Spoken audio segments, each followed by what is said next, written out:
Welcome to Steve Savant's Money, the name of the game. Hi everyone, I'm your host, Steve Savant, syndicated financial columnist and money gamer extraordinaire. Today we're talking about getting a second opinion on your policy portfolio with nationally recognized expert, Barry Flagg. Hey, welcome to the show, Barry. Thanks, Steve. Glad to be here. Barry, I'm telling you, I'm just trying to be the normal consumer here. When I look at, I have homeowners policy, I have my auto policy, I have my PUP policy, my umbrella policy, I have a disability policy, I have a long-term care policy, and I also have a life insurance policy. I don't know what I'm spending. I'm just at the behest. I'm really at the mercy of the advisor or the producer or agent who sold it to me, and he's probably a great guy, good person. She might be a fantastic moral person, but I don't know what I'm paying. Mm-hmm. And I think a lot of consumers say, hey, is it a good deal compared to the rest of the industry? Mm-hmm. Is it close? Am I really getting the best I can do? When I'm looking at this, I need a second opinion. Mm-hmm. I want a policy review. Mm-hmm. I'm looking at this. Tell me why it's important for a policy owner to know what they're paying for a contract.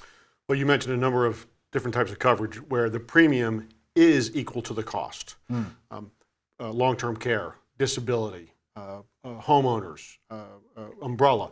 In all of those cases, what they're paying is what it actually costs. Life insurance has two different basic types of life insurance. One is term insurance, and guaranteed universal life might fall into that category. And the other looks like a combination between insurance and an investment. So for all those types of coverage where the premium is the cost, it's easy to get a comparison. For the products that have a cash value element, there the charges are being deducted from the premium and from the cash value. So it's really important to find an advisor who measures not premium, but what is actually being deducted from your premium and from your cash values. Okay, so as a consumer, I usually get an annual statement, and I look at that annual statement, and I kind of become blurry-eyed. I'm really not sure of what I'm looking for.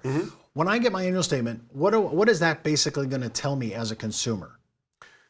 It tells you what you are being charged, and that's a great place to start. If it was an IRA or an investment account, you could get your annual brokerage statement or your annual IRA statement and then go to Yahoo Finance or some other website and say, okay, what kind of fees am I being charged relative to the peer group? What kind of performance am I getting relative to the peer group? Prior to 2002, that capability did not exist for life insurance. That now exists. So starting with the annual statement, but then asking your financial advisor, how does that relate to everything else that's out there that's suitable for me? That's the next question they need to be asking. Now, I've seen that this is kind of a nice thing for consumers. It's called an in-force ledger. An in-force ledger seems to be the actual prior performance of that year or how many years you've had it. Talk a little bit about that and introduce us to this, because I think people would say if they knew they could have access to this free from the carrier, they would order it. Everybody should get an in-force illustration, maybe not every year. Depending on product type, other product types, every year. But as you say, it's free to get from the carrier. It shows the impact of cumulative performance. It doesn't actually show past performance, but it shows the impact of cumulative performance, where you are right now, and it does a projection of what could happen going forward. So it's really, again, really important to have a financial advisor who understands that what could happen going forward is a function of two things: what's actually being charged inside that policy, and what the actual, or what the performance that is reasonable to expect. So you want an advisor that will measure those two things in an in-force illustration. Okay, so if I have my annual statement, I have my in-force policy, and then I usually have the original proposal that I was given by my advisor. Can I look at my original proposal and compare it to my in-force ledger to see what's happened? This is what I was sold, this is what I actually received. Not only could you, you should. Because you go back far enough in time, life insurance products were designed by actuaries, highly regulated. What actually happened was very consistent with what was expected to happen. With the advent of products like universal life in the 1980s, things changed. Flexibility was introduced, which was good, but what also happened is the premiums were not regulated by the departments of insurance or by the actuaries anymore, and so sometimes policies are underfunded.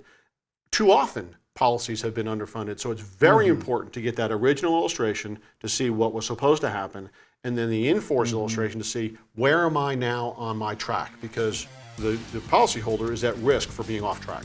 So if we have our original proposal, if we have our in-force ledger that we ordered absolutely free from the carrier, and we have our annual statement, that should get us in the game and give us an idea of what we're paying and is this a really good deal compared to all the rest of the industry. We'll be right back after the break with more with Barry Flagg. Take a close look at your hard-earned dollar. How do you think your money's doing? Are you keeping an eye on it? Is it protected from taxes, inflation, and market risk? Over time, those Washingtons could become Franklins. With tax-advantaged indexed universal life, from one of the largest distributors of indexed universal life, Ash Brokerage. Well, welcome back to our second segment. We're with Barry Flagg. We're walking through the due diligence, or kind of the do I care about what I have? Yes, I do. So I need to do a little bit of making sure that I'm getting. Now, we talked at Jess at the very at the end of the break. I said annual statement, your in-force ledger, and your original proposal. That's a good place to start. I don't want to say that is the end game. We're going to that now. So what we've done is we've got you in the game. Those are all reports that you should have as a consumer, so you have it in your file. What do I need to do for the next step? Well, so the in-force ledger, the annual statement, and the as-issued illustration tells you where you were supposed to be and where you are. What it doesn't tell you is where you could or should be. Where you could or should be is you're on a path right now. And so are you on the right product path, or is there a product that can deliver lower expenses and better performance? It's the same conversation you'd have if you were talking about an investment, which is what insurance has become more and more like. I've noticed that there's standards out there that you have adopted. I mean, they're out there, the legislation, they're regulatory, that really help to protect consumers and give us an understanding of what's a good idea for us. And there's these best practices by our advisors or your agent who sold us to you. Those are things that really we need to kind of know as consumers to make sure that we're actually doing the right thing. Talk a little bit about those standards. Are they pretty hard to understand? No, not at all. In fact, the reason I said in the first segment that if this was a 401k or a brokerage account, you'd be able to look at your expenses on your statement and compare it to the universe of alternatives in the marketplace. And that's commonplace. The reason why that's commonplace is because these standards have been adopted by the investment business for the past 3 or 4 decades. Well, good news, those standards were applied to life insurance last April at a convening of industry leaders at West Point, and those standards are now available for the insurance business. So insurance advisors who genuinely put the client's interest first have the same framework, the same checklist, the same process that they can apply to life insurance for their clients that they've had in the investment business for a long time. Barry, I want you to go through some basic premise. You invented a software program called Veralytics. That program measures some of the things we're talking about.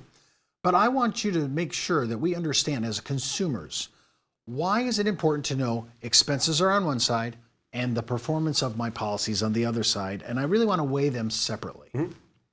Well, so expenses are a real number. Expenses is what the insurance company has said in writing they're going to charge the customer. And it's hard to change those. As we've talked about, you got to go to departments of insurance across 50 states and whatever. And so it's not easy to, so those are actual numbers that can be relied upon. The performance number is a guesstimate, a guess, maybe a good guess, maybe not a good guess. Once you commingle actual cost representations with a hypothetical performance assumption, both of them become hypothetical, and you can't discern good costs from bad costs or good performance from bad performance. So you have to separate the two, and this is part of the best practice standards. And it's what's been done in the investment business for 3-4 decades. You have to separate the two. Measure expenses. What am I actually being charged inside this policy? How does that compare? Is it a fair price? Am I being overcharged?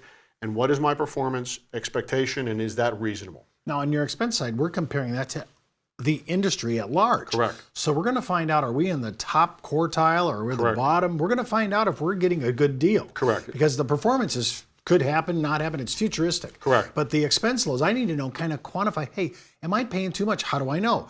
Against all the companies that play in the United States in this area in life insurance. Correct. So why is that so important for us to know what everybody else is doing? How does that I know it helps us to understand our expense loads, but ultimately, do people change? Do carriers become better, or they lose market share? How does that work? Absolutely. There is an 80% swing between best available rates and terms or good pricing and worst available rates and terms and bad pricing. So if there's such a wide swing, if you don't know what you're being charged and how it relates to the universe, you don't know if you're in the good half or the bad half. You can't tell what you're paying. So you could be paying almost twice as much as what you might otherwise be paying if you examine cost and performance separately. Well, that's our show for today. I want to thank Barry Flack for being my special guest and today's Money Mentor. And before moving forward with any of the ideas on our show, always consult your tax advisor and your legal counsel. And remember, as the good Reverend John Wesley once said, make all you can, save all you can, give all you can. I'm Steve Savant. I'll see you next week.